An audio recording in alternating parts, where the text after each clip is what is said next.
आपने देखा होगा इन सब के मुंह बंद है बांग्लादेश की घटना पर, कोई बोलना नहीं चाहता, क्योंकि उन्हें भय है अगर वो बोलेंगे तो उनके वोट बैंक खिसकते हुए दिखाई देंगे। जो लोग दुनिया के अंदर अन्य मुद्दों पर बोलते हैं, मुखर होकर के बोलते हैं, उनको फिलिस्तीन दिखाई देता है लेकिन बांग्लादेश नहीं दिखाई देता।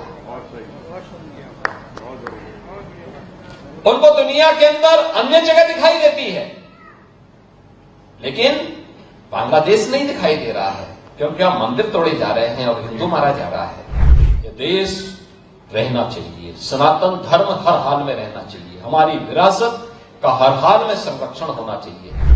हमारा मठ, हमारा मंदिर, हमारी उपासना विधि, हमारा शास्त्र, हमारे दर्शन, हमारी साधना पद्धति तभी संरक्षित हो पाएगी, तभी सुरक्षित हो पाएगी जब ये सनातन धर्म है।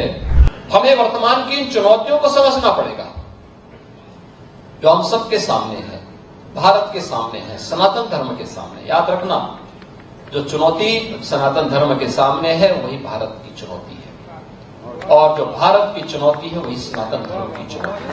दोनों एक दूसरे से अपने आप को अलग नहीं कर सकते, कोई एक दूसरे से अलग नहीं कर सकता। और मैं तो आज पूज्य संतों का आह्वान करूंगा, इस समय है उनको स्वयं आगे आकर के पूरे समाज को एकजुट करने के सावधान के साथ आगे बढ़ना पड़ेगा। याद करिए, अगर हमने तनिक भी भूल की, ये समाज फिर से बटा और जो साजिशें हो रही हैं अगर वे सफल हुई तो बांग्लादेश के अंदर जो कुछ हो रहा है, हिंदुओं पर जो यातनाएं ढाई जा रही हैं, आप देख रहे होंगे किस प्रकार के अत्याचार हो रहे हैं, मंदिर तोड़े जा रहे हैं।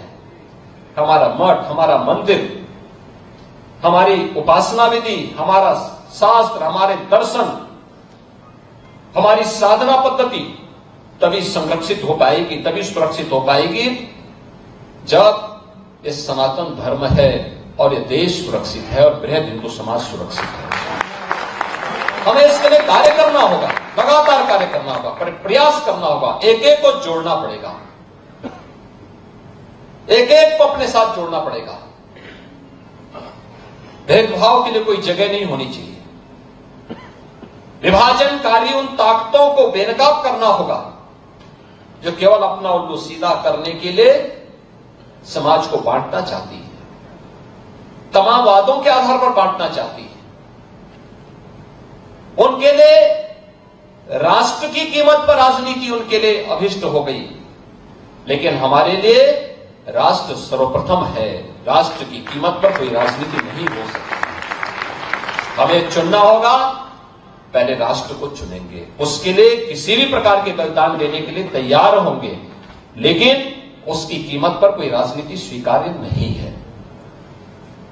लेकिन आज जिस प्रकार के दृश्य दिखाई दे रहे हैं, जिस प्रकार की बातें हो रही हैं, जिस प्रकार की चीजें चल रही हैं, आपने देखा होगा इन सब के मुंह बंद है बांग्लादेश की घटना पर, कोई बोलना नहीं चाहता, क्योंकि उन्हें भय है अगर वो बोलेंगे तो उनके वोट बैंक खिसकते हुए दिखाई देंगे। उनके पैरों के नीचे की जमीन जिस पर वे लोग खड़े हैं, वे अंगारे उनको ही जलाते हुए दिखाई दे रहे होंगे, और इसलिए वे मौन हैं, बोल नहीं सकते।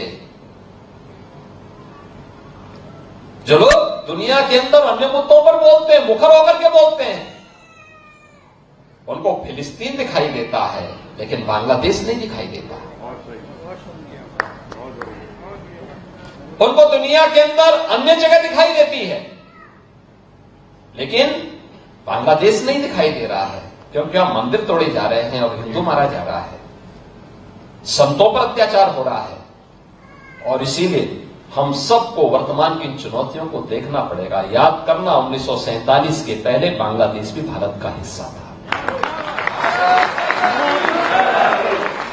हमें ये नहीं भूलना चाहिए। और 1971 में बांग्लादेश को बचाने में हमारे सैनिकों ने भी बलिदान दिया था।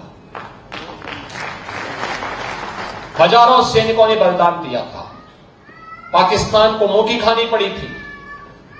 पाकिस्तान के 95,000 से अधिक सैनिकों को भारत के बहादुर जवानों के सामने समर्पण करना पड़ा था और विश्व के इतिहास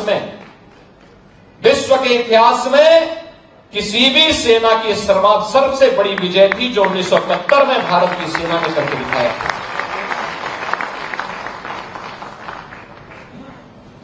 इसलिए हम सबको वर्तमान में अपने आप को उसके लिए तैयार करना होगा, देखना होगा। यह देश रहना चाहिए, सनातन धर्म हर हाल में रहना चाहिए, हमारी विरासत का हर हाल में संरक्षण होना चाहिए और उसी विरासत के संरक्षण की दिशा से ये विकास के कार्य उसके साथ जोड़े जा रहे हैं, उसको आगे बढ़ाने का काम हो रहा है।